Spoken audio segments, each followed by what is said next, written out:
We have all seen the montage. You know the one. The 20-something tech millionaire wakes up at 4 a.m. Their bed is made with military precision. They drink a green sludge that looks like swamp water, meditate in a pure white room, and run a half marathon all before the sun has even cracked the horizon. And then there's your morning. The alarm screams. You hit snooze, maybe twice. You roll over, grab your phone, and let the blue light burn your retinas while you scroll through bad news and other people's vacations. By the time you actually stand up, you feel like you're wading through molasses. You aren't seizing the day, you're just surviving the wake-up. We tend to look at that contrast and think the problem is a lack of discipline. We think, if I just had more willpower, I'd be in the 5 a.m. club. But as a researcher, I can tell you, willpower is a flimsy fuel source.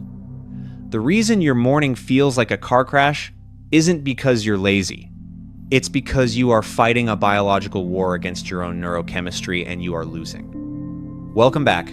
Today, we aren't talking about hacks or copying the habits of billionaires. We are going to strip away the productivity porn and look at the wetware, the biology inside your skull. We are going to engineer the perfect morning routine, but strictly through the lens of psychology and neuroscience.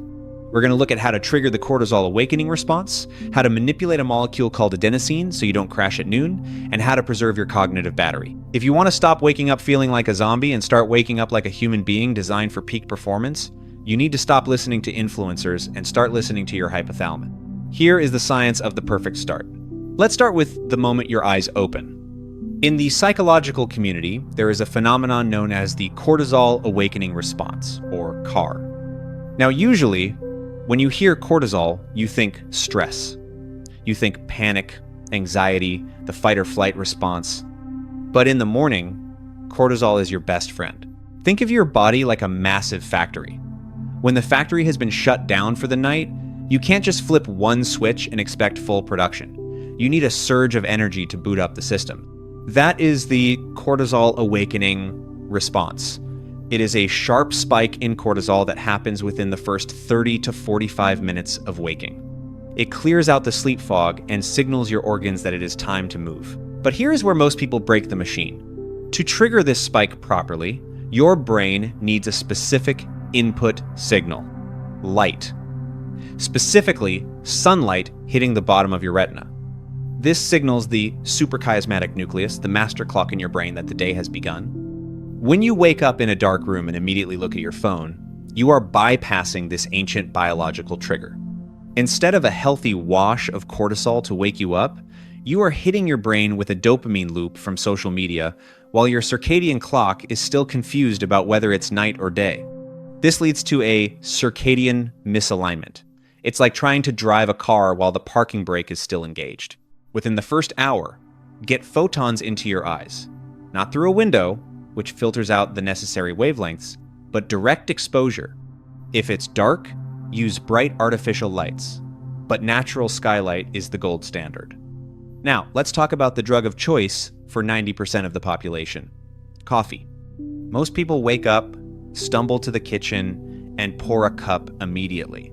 It feels right, but neurochemically, it is one of the worst things you can do for sustained energy. To understand why, you have to understand a molecule called adenosine. Imagine adenosine as sleepy dust. From the moment you wake up, this dust starts accumulating in your brain. The more dust piles up, the sleepier you feel. When you sleep, the brain sweeps the dust away. Caffeine is what we call an adenosine antagonist. It doesn't remove the sleepy dust, it just blocks the receptors. Imagine your brain has a parking lot for adenosine. Caffeine drives into that parking lot and takes up all the spots. The adenosine is still there, circling the block, waiting to park, but it can't get in. So you feel alert. But here is the catch. If you drink coffee immediately upon waking, you haven't given your body a chance to clear out the residual sleepiness naturally. And worse, when the caffeine wears off in the early afternoon, all that built-up adenosine that was circling the block slams into the parking lot at once. This is the dreaded 2 p.m. crash. Wait. Delay your caffeine intake by 90 minutes. This allows your natural cortisol spike to clear out the residual drowsiness before you introduce the caffeine. You want the caffeine to kick in just as your natural energy starts to dip, not when it's already rising.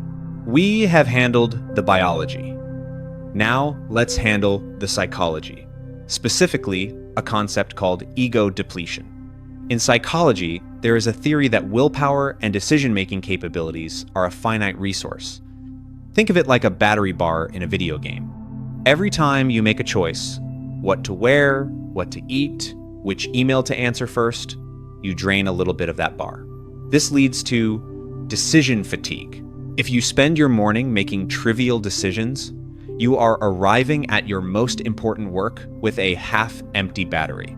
This is why Steve Jobs wore the same black turtleneck every day. It wasn't fashion. It was resource management. When your morning is chaotic and reactive, responding to texts, looking for keys, deciding on breakfast, you are burning high-quality cognitive fuel on low-value activities. By the time you sit down to do deep work, your brain is already looking for shortcuts. Automate the mundane. Your morning routine should be an algorithm, not a series of choices. Lay out your clothes the night before. Have the same breakfast. Remove the choice entirely so your brain can stay in standby mode until it's time to do something that actually matters. So, let's synthesize this into a protocol. Forget the 4 a.m. run if that's not you. Here is the scientifically optimized routine. Step 1, the optical signal. Wake up and get light. Open the blinds, step onto the balcony, walk the dog. Do not look at your phone. Let your biology boot up before your digital life does. Step 2, the hydration and movement. Your body loses water through respiration overnight. Rehydrate immediately to aid cognitive function. Do some light movement not to burn calories, but to raise your core body temperature, which further signals alertness to the brain. Step 3, the caffeine delay. Wait 60 to 90 minutes before that first cup of coffee. Let the cortisol do its job first. Step 4, the low decision start. Execute a pre-planned sequence. Don't decide, just do. Save your executive function for your actual work. The perfect morning routine isn't about moral superiority. It's not about suffering. It is about alignment. When you fight your biology, everything is hard. When you work with your biology using light, timing, and psychology, momentum becomes natural. You don't need more willpower, you need a better system. Try this protocol for 1 week. Stop snoozing, get into the light, delay the caffeine, and see if the fog doesn't lift just a little bit faster. Thanks for watching. Now, go get some sun.